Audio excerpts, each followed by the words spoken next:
Mohammed Yunus, welcome to Talk to Al Jazeera. বাংলাদেশের Rohingya issue, নির্বাচন ও স্বৈরাচার শেখ হাসিনাকে দেশে ফিরিয়ে আনতে সম্প্রতি কাতার ভিত্তিক গণমাধ্যম আল জাজিরাকে সাক্ষাৎকার দেন বাংলাদেশের অন্তর্বর্তী সরকারের প্রধান উপদেষ্টা doctor Mohammad Yunus.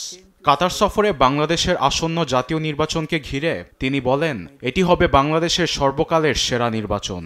We promise, interim government keep promising, we will have the best election ever taken place in Bangladesh. সংস্কার কাজ যদি দ্রুত শেষ হয় তবে অন্য রাজনৈতিক দলগুলোর সঙ্গে আলোচনায় বসে চলতি বছরের ডিসেম্বর মাসেই জাতীয় নির্বাচন অনুষ্ঠিত হবে। তবে সংস্কারের ক্ষেত্রে একটু সময় লাগলে নির্বাচন সামনের বছরের জুন জুলাইয়ে পিছিয়ে যেতে পারে। নির্বাচনে আওয়ামী লীগ অংশ নিতে পারবেন কিনা এই বিষয়ে তিনি বলেন, এটি দলের সিদ্ধান্ত। তারা চাইলে নির্বাচনে আসতে পারবে, তবে অন্যান্য দলগুলোর সঙ্গে আগে আলোচনায় বসতে হবে। সেই সঙ্গে নির্বাচন কমিশনের সম্মতিতে তারা নির্বাচনে অংশগ্রহণে সক্ষম হবে বলে জানান তিনি। পলাতক শেখ হাসিনাকে দেশে ফিরিয়ে আনার বিষয়েও কথা বলেছেন নোবেলজয়ী ডক্টর ইউনুস। বলেন, সম্প্রতি সামাজিক যোগাযোগ মাধ্যমে শেখ হাসিনার বিভ্রান্তকর মন্তব্য দেশে অস্থিতিশীল পরিস্থিতি সৃষ্টি করছে। এই ইস্যুটি বিমস্টেক মিটিংয়ে ভারতের প্রধানমন্ত্রী নরেন্দ্র মোদীকে জানান প্রধান উপদেষ্টা। সেখানে হাসিনাকে মুখ বন্ধ রাখতে বলেন ডক্টর ইউনুস।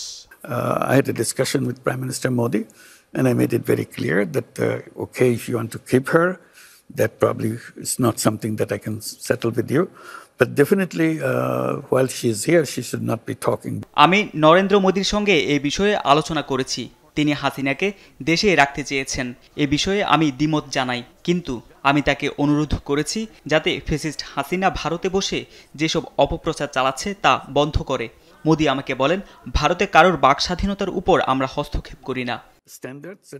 এদিকে টিউলিপ সিদ্দিকের ইস্যুতেও প্রধান উপদেষ্টা বলেন, তাকে দেশে এনে বিচারের প্রক্রিয়া চলছে।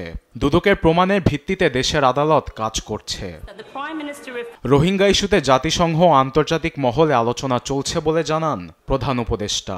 বাংলাদেশ ও মিয়ানমারের মাঝে সমঝোতার ভিত্তিতে কিভাবে তাদের নিরাপদে ফিরিয়ে নেওয়া হবে এ বিষয়ে নানান পদক্ষেপ নেওয়া হচ্ছে। আরবেদ আফসার, নিউজ ডেস্ক, দেশ টিভি।